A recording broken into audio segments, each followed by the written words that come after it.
مساء الخير. مساء النور يا بابا، ازيك؟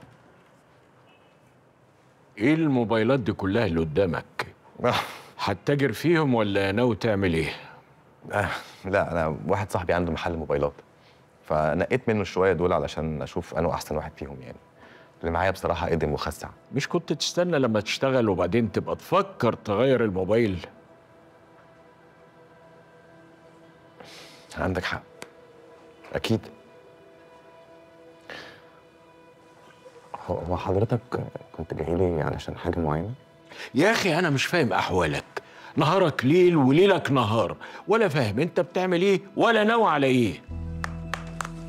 عادي يا بابا، يعني انا لسه بشوف مع معارفي واصحابي، وهتظبط قريب ان شاء الله، ما تقلقش. هو لازم تنشيف الدماغ ده يا اخي؟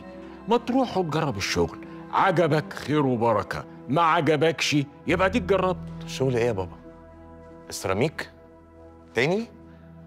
ما احنا قفلنا الموضوع ده خلاص. هو انت لازم على طول تقفل معايا؟ اي حاجه بقولها انت ما بتعملهاش، مع ان انت من جواك عارف ان انا الصح. حاضر يا بابا، اوعدك وعد الرجاله، لو فضلت كده من غير شغل انا هجيلك لحد عندك واقول لك. يا سلام، والناس بقى تستنى منك طلعتك البهيه. طب انا اعمل لك ايه تاني طيب يا بابا؟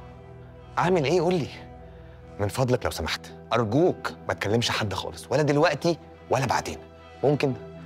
انا كبير وعارف انا بعمل ايه كويس. على كيفك، بس خد بالك بقى ان انا ما بحبش قعده العواطليه دي. ماشي يا كبير؟